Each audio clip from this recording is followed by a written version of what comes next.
Hey guys, Orack here, and today I want to do something different for a change. And I had asked you guys on Twitter whether you want me to do some recent gaming pickups video, and you mostly said yes, so here I am. So, when I say recent gaming pickups, I mean from ending of December and onwards, something like that. So yeah, let's begin. Firstly, I got for PC Cold Fear. It's a survival horror game, developed by Darkworks. Oh boy. And it has to do about the ship, and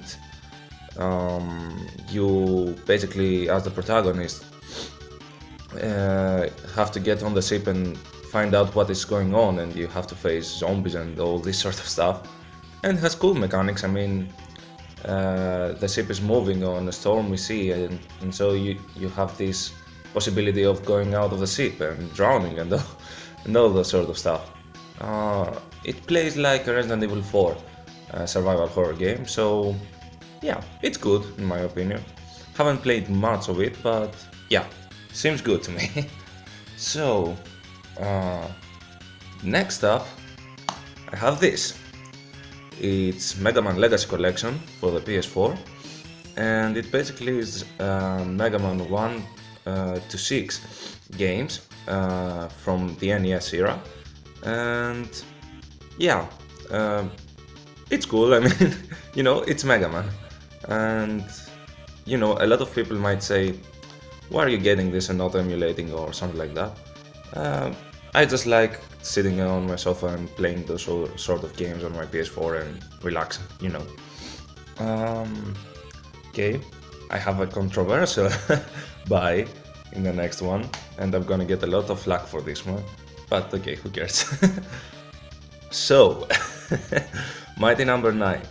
For those who don't know what this game is, it's basically a game made by Kenji Inafune and his team, and Kenji Inafune is sort of the godfather of Mega Man, let's say, and the history says that he left Capcom and he created his own company and started working on this game, Mighty Number 9, but things didn't turn out that well because of his messy Kickstarter and, well, lots of stuff, and many people criticized the game for its dull gameplay and sometimes unforgiving gameplay, but I wanted to give it a chance. I mean, I found it in a horribly low price, so I mean, come on, I'm a Mega Man fan. I just want to see what is all the fuss about, So, next up is yet another horror game, Pathologic, and it has the most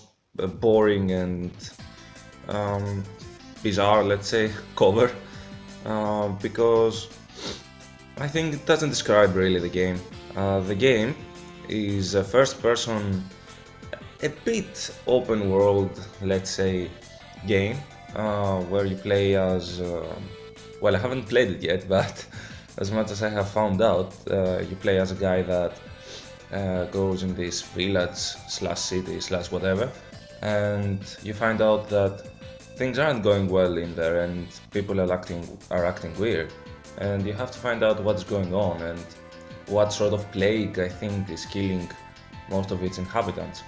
And yeah, it's cool, the premise is cool, and I think it was a Russian game, and it sort of went like a hidden horror gem, I'm a huge horror fan when it comes to games, by the way.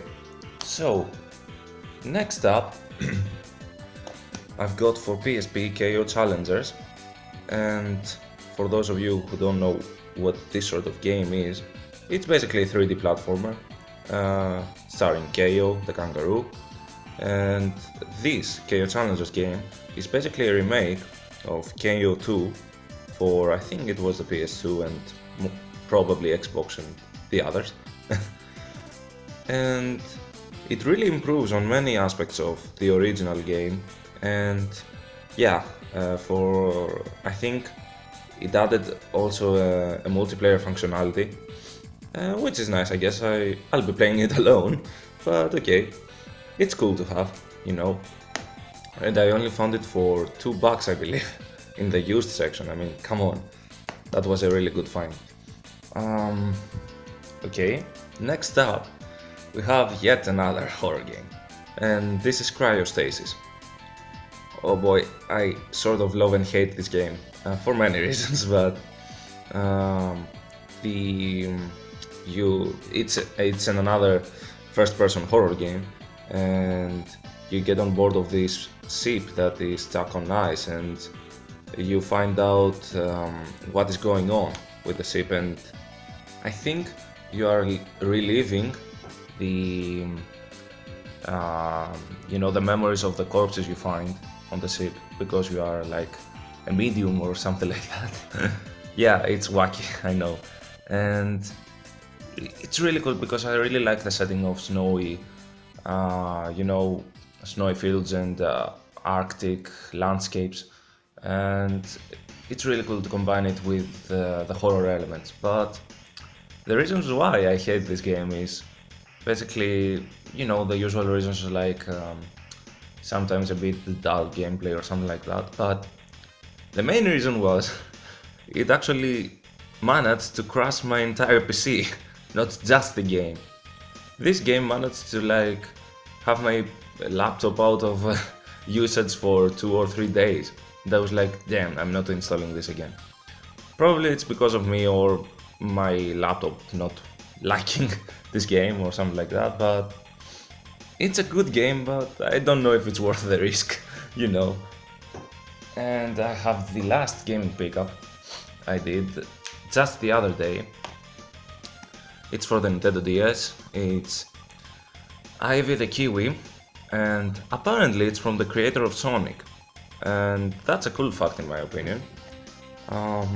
What it is a side-scroller platformer, and the gimmick, let's say, with this game is that I believe you are always on the move, and you have to use the stylus to create patterns so Ivy the Kiwi can, hop onto and go to different ledges or something like that.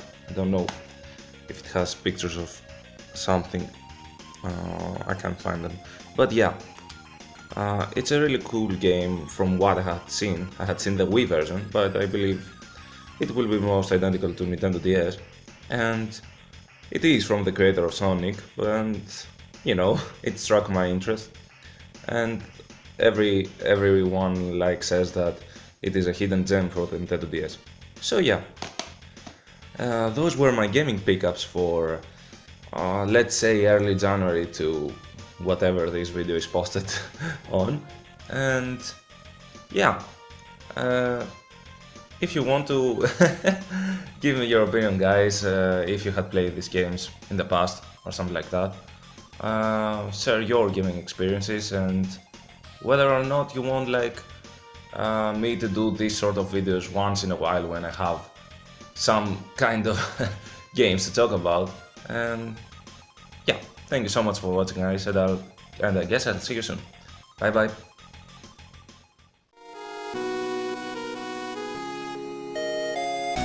Wanna watch more videos like these? Click one of these right here and make sure to like and subscribe to Orack. Also make sure to follow me on Twitter at Orack and Amino Up too. And always remember, we can only ascend.